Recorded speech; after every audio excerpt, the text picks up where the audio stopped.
Muchas gracias a la universidad, a la doctora Nieves por la gentil invitación. Gracias a todos los que están aquí. Esta historia va a ser una historia en dos tiempos. Un primer tiempo va a ser 1898 y todo lo que ocurre alrededor de ese año. Y en un segundo tiempo va a ser hoy.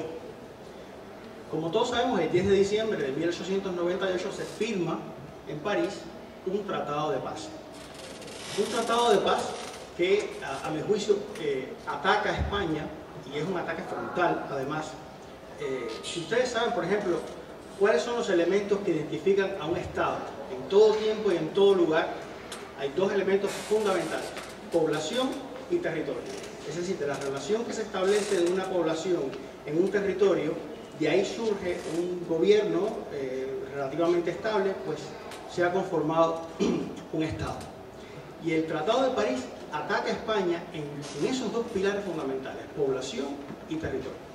Los artículos 1, 2 y 3 cercenan parte del territorio español, y el artículo 9 ataca a la población. Es decir, cercena, retira un derecho fundamental, que es el derecho a la ciudadanía, que no es un derecho nuevo, debo añadir, es un derecho que arranca en la Edad Media, que antiguamente se llamaba naturaleza, aunque no tenía el nombre de ciudadanía, pero nuestra naturaleza era, por supuesto. Es más, en el diccionario de Sebastián de Covarrubias de 1611 aparece el verbo naturalizarse. Es decir, ahí vemos cuán antiguo es este derecho de naturaleza, que lo tenemos solo por el hecho de nacer en un lugar. Y por supuesto, nuestra naturaleza española, suelo decir que nosotros somos españoles antes que los navarros, porque los territorios de Cuba y Puerto Rico fueron incorporados a Castilla antes de incorporar el reino de Navarra. Entonces, bueno, vamos a 1898. El Tratado de París el artículo 9 del Tratado de París es un artículo inconstitucional.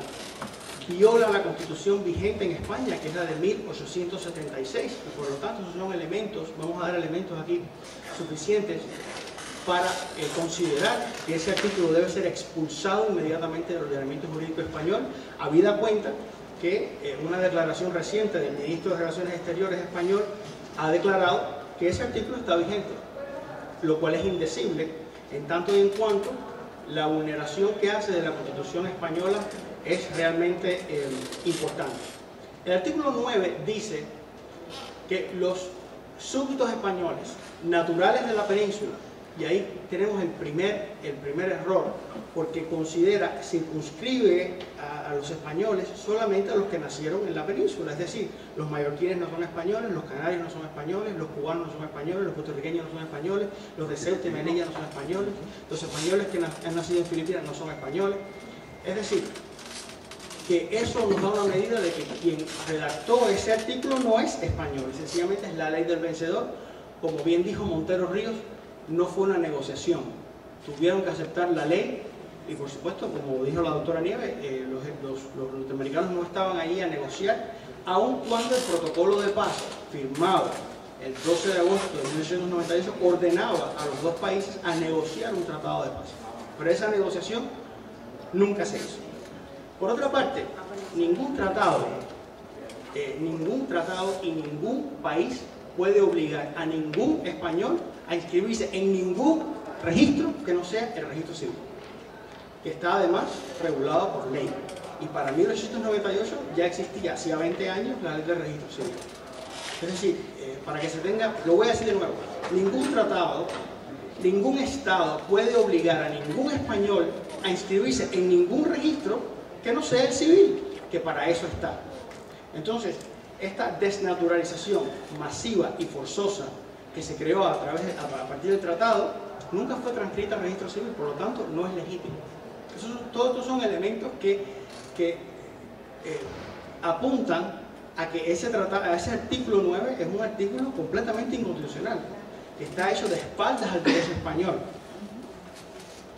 Entonces, por otra parte, el artículo 9 dice que los súbditos españoles naturales de la península van a contar con un año después del canje de las ratificaciones, para declarar su voluntad de conservar su nacionalidad española. Esto es una aberración, porque ningún español, ningún ciudadano originario debe estar obligado a presentarse en ninguna oficina de registro a decir que quiere seguir siendo español. Usted va al registro a renunciar a la ciudadanía, pero no a decir que quiere seguir siendo español y que su ciudadanía española además depende de esa declaración de voluntad. Eso es inconstitucional, es indecible, es un escándalo que algo así haya ocurrido y que no haya sido denunciado de una manera más contundente. El Marqués de Olivar, que escribía en francés, un padre fundador del derecho internacional, dijo que la ciudadanía española, nosotros nos mantenemos como ciudadanos españoles, porque además hay un detalle importante. Una lectura del artículo 9 dice: los súbditos españoles naturales de la península. ¿Significa eso entonces qué? Que los que no nacimos en la península no somos españoles, o que esa obligación de inscribirse en el registro solo aplica para los naturales de la península. Hay una oscuridad tan grande en la redacción de este artículo. Luego se sobreentiende, hay un acuerdo y se dice, bueno, no, que aplica para todos los españoles, pero el texto del tratado nunca fue reformado. Por lo tanto, ¿cómo es posible que el texto diga una cosa y se entienda otra? Eso es una ilegalidad, porque usted debe, o sea, la escritura de la ley fue un logro romano. Es decir, ¿cómo ahora usted me va a decir que lo que dice el texto no es realmente lo que significa? Entonces, eso nos da una medida de cómo la ciudadanía española fue sencillamente ignorada y que no había ninguna intención de negociación. Entonces, vamos ahora a nuestros días.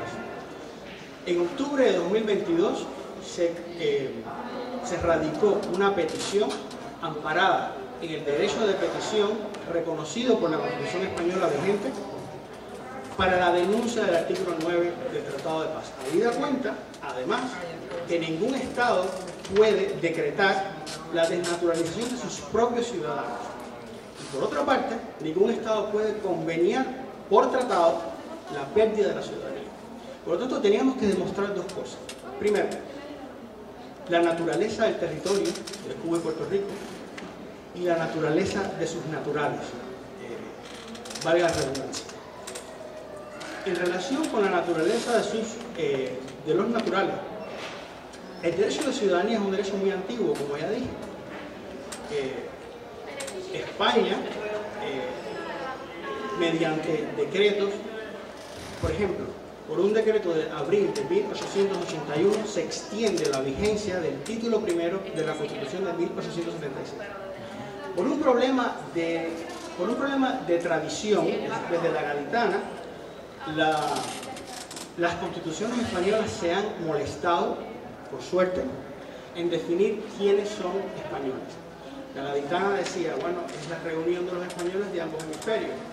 La Constitución de 1876, un poquito más técnica, dice, son españoles, artículo 1, son españoles toda persona que nace en territorio español, todo hijo de padre o madre español. Con lo cual, nosotros somos españoles por doble vía. Primero, porque nacimos en un territorio español. Segundo, porque somos hijos de padre o madre español.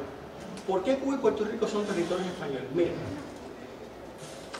lamentablemente, la razón por la cual el consulado, en el caso del consulado de Puerto Rico, dice que los naturales de Cuba y Puerto Rico no son españoles, tiene su origen en una sentencia del año 98, donde la persona que escribió la sentencia, que obviamente no conoce de derecho constitucional y no conoce de historia española, dice festinadamente que la situación de Cuba y Puerto Rico es comparable a la del Sahara español, nada más alejado de la realidad. El título por el cual España tiene soberanía plena, indiscutible sobre Cuba y Puerto Rico, es porque se da una triangulación de se da una triangulación de varios elementos, tres elementos básicamente. Primero, hallazgo y conquista, Segundo, donación pontificia. Tercero, tratado. Esos elementos, cuando se combinan, fundan el derecho de soberanía de acuerdo con el derecho castellano medieval y de acuerdo con el derecho común europeo. Y eso se da en Cuba y Puerto Rico, Tratado de Tordesillas, la donación pontificia de las bulas alejandrinas, que son las que otorga el Papa Alejandro VI. Con lo cual, Cuba y Puerto Rico son territorios españoles de pleno derecho a partir de su conquista, de su hallazgo y conquista. Ahí hay otro elemento importante: esa soberanía nunca es cuestionada durante 400 años, por lo tanto se ha sentado el derecho sin contestación. No ocurre lo mismo con el Sahara. El Sahara español es conquistado en 1884, después de la Conferencia de Berlín, y su origen está en acuerdos que hace el Estado español con ciertos jefes tribales, pero que esos jefes tribales tenían acuerdos anteriores con el sultán de Marruecos, y eso lo hace, es decir, no hay ningún tipo de acuerdo previo, no existe el Estado ni existe el gobierno en Cuba y Puerto Rico antes de España, con lo cual no hay forma de contestar esa situación. En el caso de la ciudadanía, miren, la ciudadanía es un derecho tan antiguo que, como ya dije, se llamaba naturaleza. Usted nacía en un lugar y usted era natural de ese lugar. Pero históricamente, Cuba y Puerto Rico, por un decreto, primero de Juana y después del emperador Don Carlos, sencillamente estos territorios son incorporados a la corona de Castilla. Y los que nacemos en estas islas somos súbditos del rey de Castilla, por lo tanto tenemos naturaleza castellana y bueno, después lo que sería luego naturaleza española. Pero obviamente, digamos, contestar la naturaleza, la ciudadanía española de los que residíamos aquí no tiene ningún sentido. Entonces, lo que dice el Tribunal Supremo, o lo que dijo este magistrado ponente, que me imagino con una sentencia apurada, era que como todo lo que no sea la península es colonia, y entonces Cuba y Puerto Rico, bueno, igual que el Sahara. No es igual que el Sahara. En el Sahara España era potencia administradora. En Cuba y Puerto Rico España no estaba administrando nada, éramos parte de España. Entonces yo pienso que estos elementos son importantes. La Constitución de 1876 se hace extensiva a Cuba y Puerto Rico por un decreto del gobierno. Como retomando el hilo, por una cuestión de tradición, siempre los primeros artículos de las constituciones españolas, excepto la que está vigente hoy, dedicaba su primer artículo a definir quiénes son los españoles. Y en el primer artículo de la Constitución del 76 decía que eran españoles toda persona que nace en territorio español o toda persona hija de padre o madre español. Ese título se hace extensivo a Cuba y Puerto Rico por un decreto del gobierno. Eso no significa que antes de ese decreto no éramos ciudadanos, porque ese decreto tiene que ver con las libertades fundamentales. Pero, ya que está incluido en el título primero, tenemos un documento por escrito que dice que esa Constitución es extensiva y por lo tanto ningún Estado hace extensiva su Constitución a un territorio que no forma parte del Estado. Si encima tenemos como elemento importante que cubanos y puertorriqueños elegían diputados a corte, no se me ocurre a mí una colonia que envíe diputados al Parlamento. Sencillamente el hecho de que usted tiene representación política en el Parlamento de un país significa que usted es parte del Estado, no que es un apéndice o un territorio sencillamente bajo administración. Es importante saber que las colonias británicas, por ejemplo, no tenían representación en Cuba y nosotros sí tenemos representación en Cuba. Por lo tanto, nosotros no éramos colonia. Y esto es importante saberlo porque a veces por influencia de Estados Unidos o de Inglaterra repetimos estamos cerca de que éramos colonia o que de alguna manera teníamos una condición inferior. Y déjenme decirles que eso es lo peor que nos podemos hacer nosotros mismos. Entonces, bueno, yendo al tema de hoy. En estos momentos existe una demanda interpuesta en la Audiencia Nacional que persigue la declaración de nulidad del artículo 9 del Tratado de París. Habida cuenta que ningún Estado puede desligarse de sus ciudadanos. La ciudadanía solo puede ser renunciada, pero nunca puede ser retirada, menos una ciudadanía originaria. Es decir, no puede existir una desnaturalización forzosa de un ciudadano originario. Y esto es lo que estamos llevando en a los tribunales españoles. Y si tenemos que llegar a Estrasburgo, pues allí lo haremos. Pero es importante que se nos reconozca como ciudadanos originarios y que nuestra ciudadanía debe ser recuperada. Nosotros tenemos todos los derechos para recuperar nuestra ciudadanía histórica. Y eso es lo que básicamente estamos llevando.